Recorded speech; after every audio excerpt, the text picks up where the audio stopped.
I'm DALIA. I'm NURUL. I'm ALYAA.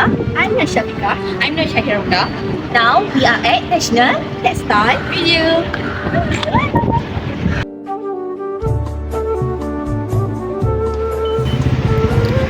National Textile Museum is one of the many attractions in the city centre of Kuala Lumpur. It is located at Jalan Sultan Hishamuddin, which is near to the Merdeka Square and Sultan Abdul Samad building.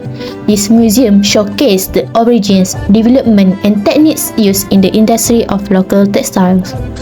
Okay, now at my back is a National Textile Museum. Okay, let me tell you guys a little historical background about this museum.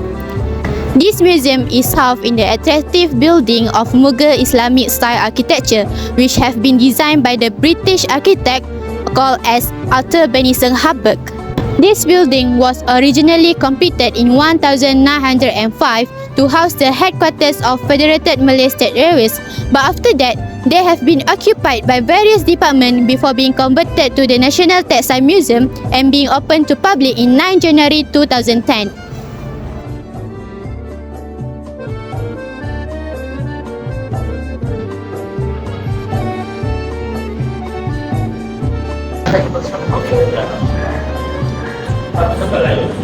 Let's go. RM2. RM2 for citizen Malaysia. There are 2 floors that include 5 galleries in this museum. On the first floor, we have Pohon Budi Gallery and Pelangi Gallery. Meanwhile, on the second floor, there are Teluk Berantai Gallery, Ratnasari Gallery and Saindra Gallery.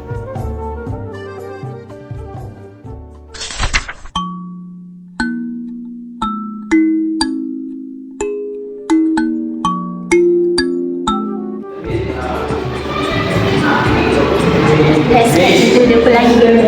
Let's go. Pelangi Gallery symbolizes the colourful rainbow strip that represent different ethnic groups who are rich in their respective textile treasures. This gallery exhibits some of the heritage collection in textile such as batik, Baba and Nyonya textile, Indian textile, and also we have Sabah and Sarawak textile. So let's go look at the details of this textile. As we all know, batik holds a significant value in Malay culture. This gallery exhibits the development of the batik in Malaysia, which was originated from the Sriwijaya Kingdom. They have been displayed the development of batik from the original batik which called batik Pelangi until the common use batik into the society which batik sarung. The traditional batik often features floral motif and vibrant colors. In this gallery, they also showed how batik can be used and wear as a costume. For the Baba and Nyonya textile, according to Chinese belief, expensive textile come to be worn and displayed to indicate the successful of their endeavors, especially during important occasions such as wedding. So, at my back is one of the costume which will be worn by the Nyonya bride. The traditional wedding robe for Nyonya is typically adorned with intricate embroidery, beading and lace, reflecting the rich cultural heritage of the Peranakan culture. Not only for the wedding robe for Nyonya, but Chinese really have the strong tradition of silks and brocade weaving, intricate embroidery, auspicious symbols and vibrant colors characterize their textiles.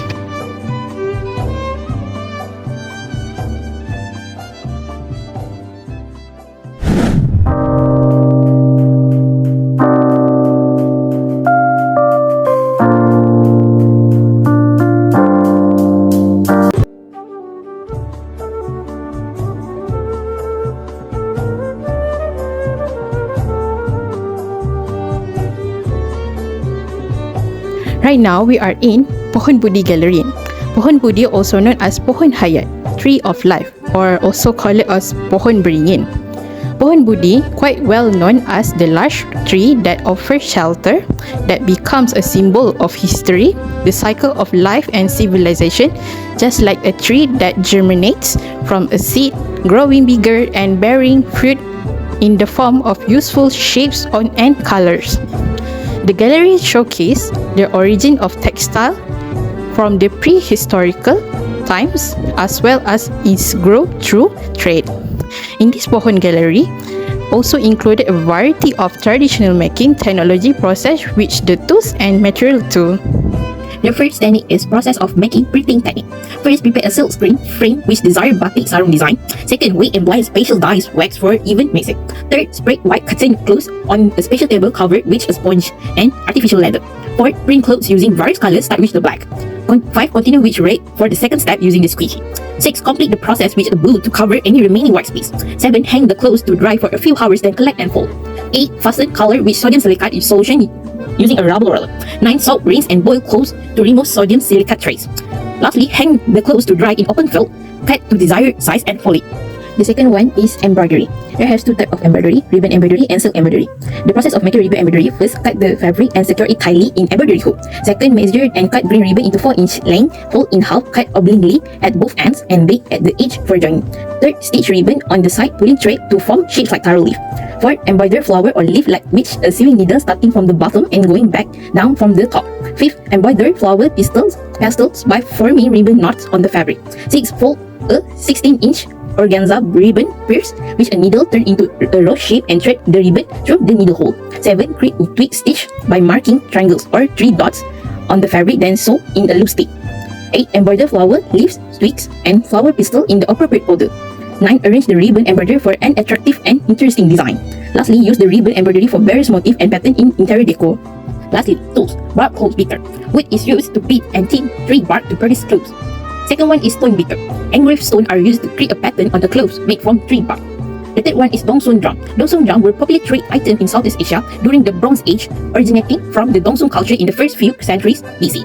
The drums feature centralized star, geometric motif, interlocking as design and stylized bird and human figure. This motif, notably in Borneo, continue to be popular in the region. Lastly is Chinai clothes. A finely textured silk cloth feather a bold, repetitive 8-layer flower pattern within a circle or frame. It's a rectangular shape, suggests it's likely used as a shawl or a bengkong sash belt. Malay warrior will wrap it around their waist for a protection in a battle, serving as a shield against sharp weapons like daggers. It is originating from Kelantan circa 90s.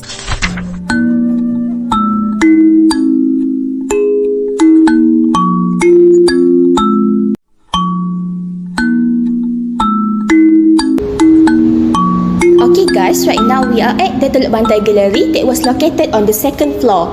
Teluk Belantai, that was also known as interlocking base, is a predominant motif in the making of Malay songket. From a scattering of individual flowers, they become a harmonious design pattern when stitched together like boxes, thus linking the individual motif to one another. The Teluk Belantai Gallery exhibits the richness, fineness and beauty of the Malay heritage collections. Gold embroidery, known as tekat, is a form of gauche embroidery whereby gold warp threads are laid out on the surface of textile and stitched into place. Tekat were used throughout the Malay world to add splendor to important ceremonies such as marriages and investitures. During such occasions, tekat will be used to adorn ceremonial pillows and cushions, hanging over doorways and on walls, seat of state, wedding days, as well as to decorate ceremonial fans, food coverings, and mat. The example of created textile that has been exhibited here is created jacket. The jacket from the velvet material embroidered with word Allah and Muhammad in the body of the shirt. This jacket was used as an amulet dress. Kain tenun, which is literally translated as woven cloth, is a piece of modest rectangular cloth woven. Kain tenun is widely produced in Pahang, Kelantan and Terengganu in the past. Woven cloth was made of a silk of fine cotton threads for the samping or sarung. An example of woven fabric that has been exhibited here is kain sarung kelepuk, which is also known as gilded sarung. Gilded sarung is a plain woven fabric using silk thread. The surface has cylindrical and decorated with gold pepper. It is designed with motif bunga pecah lapan, bunga pending, and bunga pulu arranged in chains, while the heads of cloth pattern with floral and geometric motifs. Hi Miss, what is your name? Lynn. Can I ask you some question about this museum? The first question is, what actually attracts you to visit the museum? I am interested in Malay culture and I'm interested in textiles and weaving always. So it's the perfect place to visit. I see. Thank you so much for visiting the museum. And after you looking around this museum, actually, what do you learn about the Malaysian textile culture? The colors, the detail work, the handwork, and the meaning behind it, behind the patterns and everything. I see. They're It must be beautiful. something new to you, right? It's beautiful, yes. Thank you so much, Miss. Thank you. Thank you. Our next destination is Ratna Sari Gallery. Follow me as we explore this gallery together. As you can see, now I am at Ratna Sari Gallery. This gallery exhibits various jewellery and personal endowment worn by old people from various ethnic in Malaysia. These accessories are mostly made from gold, silver, copper, beads and plants. Among them there are crown, pemelih, cucuk sanggang, caping, anklets and bracelets.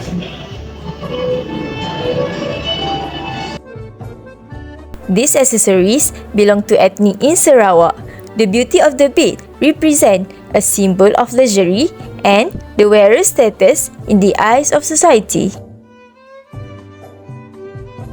Pending is a belt buckle or belt head that is beautifully designed and decorated with various motifs. Pending is usually worn by Malay men and women as a ceremonial clothing. It can be said that most of the pendants found at this time are oval-shaped like human eyes, round and square.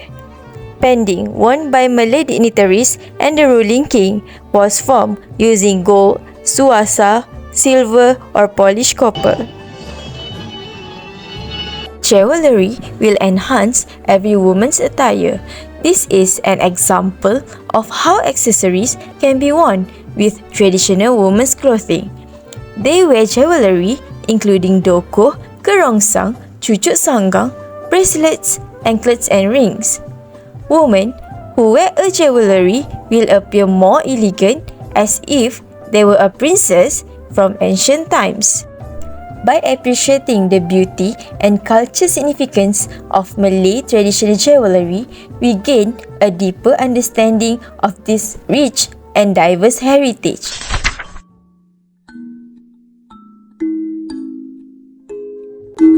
SYAHIRAH Gallery used for various programs, and now SYAHIRAH Gallery has been used as the Secret of Kebaya exhibition. Let's go inside.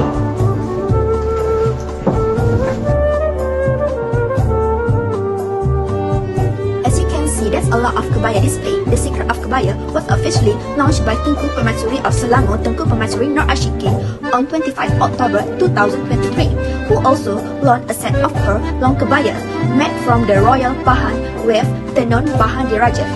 A giant yellow kebaya that stands 8.3 meters tall, recognized by the Malaysian Books of Records as the largest kebaya release.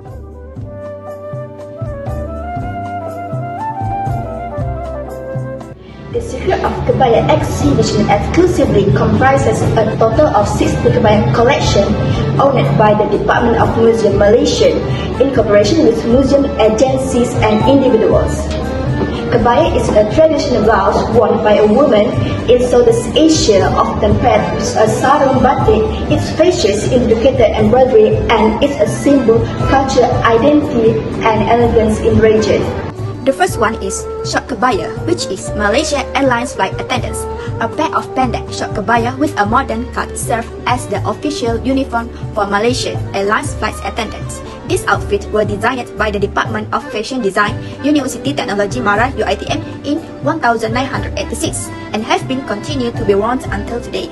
This display is a kebaya Kota Baru, apart from being famous as Cik Siti Wang Kembang style of clothing, made of lace and paired with a batik sarung fabric with ikatan jari wirong and worn with a corset. This attire was specially designed by Culture Classic and Sindrian Berhad as worn by famous actresses Puan Nur Afifah Shamsuddin, also known as Fatin Afifah, in the show Tan 1958. Also worn by the renowned actress Puan Nur Fazura Sharifuddin. It was costume for the film Dendam Pontianak, which was released in 2019. Let's see a little summary of the movie Dendam Pontianak by Nur Fazura and Remy Ishak. Getaran jiwa melanda hatiku, tersusunnya hanya musuhlah selamanya. This one is Inat Dance Kebaya. The Inat Dance Kebaya is a modern cut garment made of brocade fabric. It is paired with a brocade sarong tied in the front, full style and complemented with a chiffon shawl. The second last was Long Kebaya. Both we call baju kebaya labu long kebaya, with a traditional cut made of patterned silk fabric and bleached with floral kelingkat. This garment was worn by a member of the royal family of Kedah during wedding ceremonies. Ultimately, beautifully decorated royal kebaya belonging to the Queen of the state. Among them is a maternity long kebaya dress belonging to His Majesty the King Duli Yang Maha Mulia Delik Tunku Ampuan Najihah a Selangor, maternity dress belonging to Duli Yang Maha Mulia Queen Nur Ashikin, Consort of the Queen Selangor. Hi, my name is SYAFIQAH. I'm sorry I'm taking your time. What is your name? Debbie. Debbie. Okay, nice to meet you. I'm sorry, I want to ask you a few questions. Have you, after you seen all of this kebaya, what your first impression? My first impression, all the kebaya is very beautiful. I am interested because my mother is from Indonesia, and so we notice some of the corak, some of the pattern is also from Indonesia. So it's nice to see how kebaya is shared by Malaysia, by Indonesia in this area, and both designs are so beautiful, and I'm very proud that we have this heritage. Oh my God, that's great. Thanks for that. The second question is, if you have time, would you like to wear this kebaya? Ya, saya ingin pakai. Saya tak pernah pakai kebaya, walaupun ibu saya dari Indonesia. Tapi mungkin ini akan lebih berusaha lah cari sehelai kebaya yang sesuai. Ya. Thank you.